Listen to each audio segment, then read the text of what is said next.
되어 있었던 책들이 나중에 이제 원래 성경은 또 장절도 없어요. 원래 성경에는 장절이 없습니다. 그러니까 이제 쭉 하나로 되어 있으니까 보기가 참 어렵잖아요. 나중에 후대에 이제 장과 절을 나누게 됩니다. 장과 절을 나누면서 이제 긴 책 열왕기상, 열왕기서 같은 경우도 분량이 많고 기니까 이거를 이제 상하로 나누게 된 거예요. 그래서 이제 열왕기 상하가 우리가 이제 갖고 있는 책이 됐는데 원래는 한 책이기 때문에 같은 책이다. 그래서 상과 하가 나눠져 있지 않고 이제 하나로 이어져 있는 책이다. 이렇게 이해하시면 됩니다. 그래서 오늘 열왕기 하의 말씀을 보는데 열왕기 하는 당연히 이제 그러니까 열왕기 상과 이어지게 되겠죠. 자연스럽게 이어지게 됩니다. 열왕기 상은 어떻게 말씀이 끝나느냐? 아합이 아람과의 전쟁을 통해서 죽게 되는 거예요. 아람과 전쟁하다가 죽는 것으로 이제 끝나게 됩니다. 그리고 이제 죽고 아합의 아들인 아하시아가 아합의 뒤를 이어서 왕이 되는 것으로 열왕기상 말씀은 이제 끝이 나게 됩니다. 그래서 오늘 말씀은 어떻게 시작이 됩니까? 오늘 말씀 1절을 보니까 어떻게 해요? 아합이 죽은 후에 모압이 이스라엘을 배반하였더라. 이렇게 말씀을. 그러니까 이제 아합의 죽은 이후의 역사를 이제 열왕기하부터 계속 이어서 보여주게 됩니다. 1절 말씀은 아합이 죽고 아합의 아들 아하시아가 왕이 되었을 때 그때 이 주변 정세가 급변하는 것을 오늘 말씀을 통해서 보여주고 있습니다. 자, 원래 모압은 다윗 시대부터 이스라엘의 어떤 권한 안에 있었어요. 이스라엘이 이제 지배를 한 거죠, 실질적으로. 그래서 이스라엘한테 조공도 많이 받고 이스라엘이 이제 조공을 많이 받고 이스라엘의 명령을 따르는 게 이제 모압이 나라였는데 이스라엘이 남북으로 분열된 이후에도 여전히 이제 북이스라엘, 이 북이스라엘의 통치를 받던 나라가 바로 모압이었습니다. 그런데 이제 북이스라엘의 아합 왕이 아까 말한 대로 아람과의 전쟁 중에 죽게 되잖아요. 죽고 나니까 이 북이스라엘의 힘이 급격하게 약해지는 겁니다. 약해지니까 이제 모압이 이렇게 언제나 틈을 이렇게 보고 있었거든요. 틈을 보고 있다가 아합이 죽었네. 이스라엘 힘이 좀 약해졌네. 우리한테 신경 못 쓰나 보다. 그때 이제 반란을 일으켜서 원래는 이스라엘의 지배를 받던 나라가 이제 반란을 일으켜서 스스로 독립을 선언하는 거죠. 그렇게 해서 이제 아합이 떨어져 나간 거예요. 그러니까 모압이 북이스라엘에서 떨어져 나간 겁니다. 그러면 아합의 왕은 이제 그 북이스라엘의 왕이 어떻게 하겠습니까? 아하시아는 이제 가서 군대를 이끌고 와서 진압을 해야죠. 진압을 해야 되는데 아시아도 물론 그럴 마음이 분명히 있었을 겁니다. 군대를 이끌고 가서 저 모압 반란을 일으킨 모압을 다시 칼로 짓밟고 근데 너희는 여전히 우리 지배 아래 있다 이렇게 선언을 하고 여전히 조공도 많이 받고 그래야 되겠죠. 근데 아시아는 그러지 못한 거예요.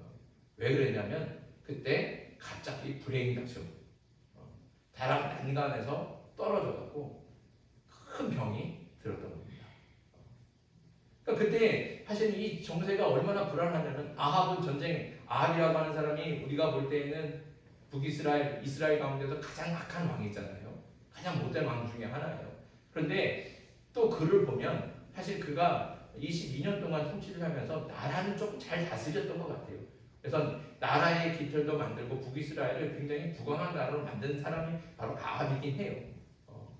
그런데 그렇게 아합이 전쟁에서 하나님의 말씀을 어기고 하나님께서 나가지 말아라. 전쟁에 가면 너는 반드시 죽을 것이다. 미리 경고하셨는데도 불구하고 아합은 아람과의 전쟁에 나갔거든요.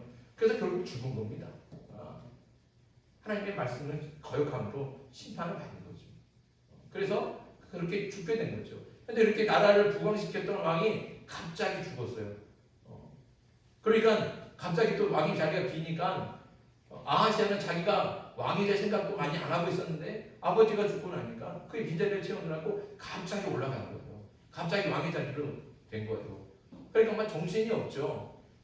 거기다가 아버지는 돌아가셨죠. 자기는 갑자기 왕이 됐죠. 정신이 없는데 모압은 갑자기 자기 권한 안에서 손에서 벗어나 버린 거예요. 큰일 났죠. 그래서 거기를 또 진압하러 가려고 했더니 또 다락 난간에서 떨어졌어요. 그래서 큰 병이 들은 거예요. 이건 이제 오도 가도 못하게 된 거죠. 그러니까 이 아하시아의 마음이 얼마나 불안하고 조급하고 황당하겠습니까? 빨리 나가서 저 모압을 다스려야 되는데 모압을 다시 하려면 진압하고 다시 우리나라를 이렇게 손아귀 다시 잡아 넣어야 되는데 그러지 못하니까 그러니까 점점 나라가 이렇게 쇠약해지는 것을 보는 거죠. 근데 자기는 아무것도 할 수 없어요. 그냥 이 침대에 누워갖고 시름시름 앓고만 있는 거예요. 그러니까 얼마나 답답하고 또 한편은 얼마나 조급하겠습니까? 아하시아의 이 답답하고 조급한 마음이 잘 드러나 있는 것이 2절의 말씀이에요. 2절 말씀 우리 같이 한번 읽어보겠습니다. 2절 시작.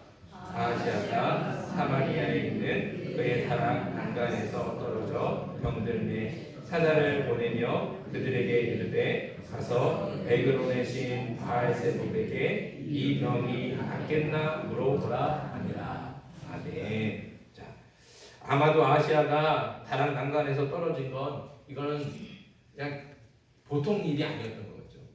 그냥 가볍게 다친 게 아니라는 거죠. 지금 큰 병이 드는 겁니다. 그러니까 아무리 치료를 해도 나을 기미가 없다는 거죠. 그냥 계속 위중해지는 겁니다. 만약 아하시아의 상태가 그렇게 심각하지 않았다면 아하시아가 굳이 에그론까지 다른 나라의 사람을 보내서 그 나라의 그 신에게 자기가 나을 수 있느냐 이걸 물어보겠습니까? 그러니까 지금 얼마나 조급한지를 알 수 있는 거예요. 아하시아의 병은 중했고 쉽게 고쳐지지 않으니까 조급해진 아하시아는 에그론까지 사신을 보내서 우상인 바알세불을 찾게 된 겁니다. 자, 그런데 자, 바알세불이 어떤 우상인지 아십니까? 바알세불. 자, 그렇죠. 바알이라고 하는 말은 주인이라는 뜻이에요. 세불은 파리. 합치면 뭐예요? 파리의 주인. 그러니까 이 바알세불이라고 하는 것은 결국 에그론의 신인데 에그론 사람들은 지금 뭘 섬기고 있는 거예요? 파리를 섬기고 있는 거예요. 파리 행사합니다. 그런데 파리 한번 생각해 보세요. 파리는 어떤 곤충입니까? 동물도 아니에요. 뭐라고 그래? 곤충이래요. 곤충도 아니에요. 뭐라고 불러요? 우리는 해로우니까 해충이라고 하잖아요. 해충. 파리를. 파리는요 크기도 작아요. 날개도 사실 보잘것없잖아요. 날아다니긴 해도 연약하잖아요. 바람에 휙 이렇게. 파리 여러분들 그래도 잘 잡는 편이에요? 못 잡는 편이에요? 잘 잡죠. 김영석은 잘 잡아요, 못 잡아요? 잘 잡죠. 파리 하나만 들고 있으면 파리 무서워요, 안 무서워요? 안 무서워요. 그렇게 그딴 게 뭐가 무섭습니까? 파리는 잡히기도 잘 잡히는 거예요. 잘 죽어요. 그러니까 사람들이 이렇게 좀 가볍게 죽는 사람들 그런 목숨을 뭐라 그래요? 파리 목숨 같다는 거예요. 파리 목숨보다도 못한 이렇게 얘기를 하잖아요. 그러니까 쉽게 죽는 거예요. 파리는 그만큼 보잘것없는 곤충, 해충이 바로 파리인데 파리한테 무슨 힘이 있다고 파리를 신으로 섬깁니다. 파리한테 무슨 힘이 있다고 내 병이 낫겠습니까? 안 낫겠습니까? 그럼 파리한테 물어보러 간다고 생각해 보세요. 이게 얼마나 어이없고 어리석은 일입니까? 참 너무 불쌍한 존재인 거죠. 그런데 그렇게 어리석은 에그론 사람들만 어리석은 게 아니라 하나님의 백성인 아하시아, 이스라엘의 왕인 아하시아도 그 어리석음에 동조해서 에그론의 신 파리한테 자신이 병을 낫겠는지 안 낫겠는지 그걸 물어보는 거예요. 물어보기만 하겠습니까? 제발 내 병 좀 고쳐주세요 하고 파리한테 이렇게 비는 거예요. 파리가 맨날 이러는데. 그러니까 얼마나 어리석은 일이. 그런데 왜 이렇게 어리석은 일이 생기겠습니까? 왜 그렇게 그런 아무 힘도 없고 보잘것없는 파리를 신으로 섬기는 이런 미련한 일을 행할까요? 저는 하나님을 모르기 때문에 그래요. 하나님을 모르니까. 그리고 하나님을 모르고 어리석게도 우상을 섬기는 자들, 그 자들의 결국 그 마지막은 어떻게 됩니까? 오늘 말씀 4절 봅시다. 4절 같이 읽습니다. 시작. 그러므로 여호와의 말씀이 내가 올라간 침상에서 내려오지 못할지라 내가 반드시 죽으리라 하셨다. 엘리야가 이에 아니라. 파리한테 자기의 목숨이 어떤지, 자기가 나을지 살지 물어보러 간 아시아인 결국은 어떻게 돼요? 그럼 결국 죽겠죠. 그냥 생명이 죽는 게 아니라 영원한 사망으로 들어가겠죠. 어리석은 자들은 우상을 섬기며 그 우상이 자신을 행복하게 해줄 거라고 믿습니다. 하지만 우상은 아무 힘도 없고 능력도 없습니다. 그래서 우상을 섬기는 자들의 최후는 심판과 멸망 그리고 영원한 사망이 기다릴 뿐이라는 것이죠. 인간은 스스로 굉장히 지혜롭고 위대한 존재다 스스로 생각을 합니다. 그래서 인간은 스스로 뭐라고 그래요? 만물의 영장이다. 다 지혜롭다는 거예요. 물론 맞죠. 사자보다 우리가 더 똑똑해요. 우리 집가 기르는 개보다도 우리가 분명히 똑똑해요. 똑똑하긴 똑똑해요. 그러나 보십시오. 파리한테 가서 자신의 인생을 걸다. 얼마나 미련하고 어리석은 존재입니까? 인간이 그렇게 만물의 영장이라고 말하면서 모든 만물보다 인간이 가장 높다고 귀하고 여깁니다. 이렇게 스스로 만물보다 가장 높다고 자만하는 인간이 아이러니하게도 파리, 뱀, 곰, 바위, 나무 이런 아무 보잘것없는 피조물에 가서 절을 하고 그것이 신이냐냐 거기에 대해 자기의 인생을 건다는 것이죠. 그게 얼마나 어리석은 일입니까?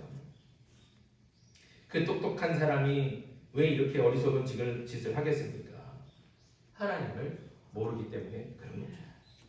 이런 어리석은 우상은 결코 옛날 고대에만 존재하지 않습니다. 과학과 문명이 발달한 요즘에도 여전히 이런 우상들이 활개를 치고 있습니다. 왜냐하면 지금도 하나님을 모르는 사람들이 너무나 많이 있기 때문에 그렇죠. 세상적으로 아무리 지혜로워도 아무리 놀라운 업적을 쌓고 박사학위 있다 또 무슨 자격증이 있다 다 자랑해봐도 하나님 모르면 아무 소용이 없는 거예요. 그래서 우상을 섬긴다면 그보다 더 어리석은 일은 없다는 겁니다. 하지만 하나님을 알고 하나님만을 섬기는 우리는 세상과 비교할 수 없는 하나님의 지혜로 충만한 사람인 줄 믿습니다.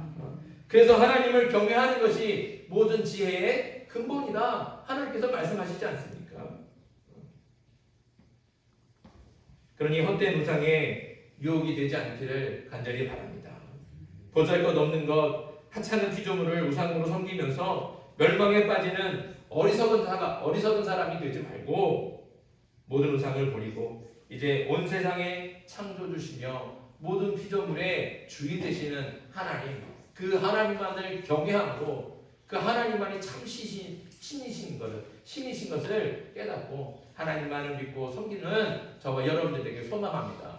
다른 지혜가 필요 없어요. 다른 지혜가 필요 없다고. 아무리 박사학위 많이 갖고 있고 자격증 많이 갖고 있어도 하나님 모르면 아무 소용이 없는 겁니다. 그러나 우리는 지금 누구를 알고 있습니까? 하나님을 알죠. 누구를 경외합니까? 하나님을 경외합니다. 그러니 우리는 세상에서 가장 지혜로운 하나님의 사람들 믿습니다. 그러니 자부심을 가지십시오. 나는 하나님을 경외해. 나는 하나님께서 주신 지혜로 충만한 사람이야. 이런 자부심을 가지고 내가 지혜를 갖고 있으면 하나님께서 주신 지혜로 충만한 사람임을 기억하고 하나님만을 바라보면서 하나님께서 주신 지혜를 가지고 세상을 넉넉히 이겨나갈 수 있는 저와 여러분들에게 주님의 이름으로 축복합니다. 기도드리겠습니다.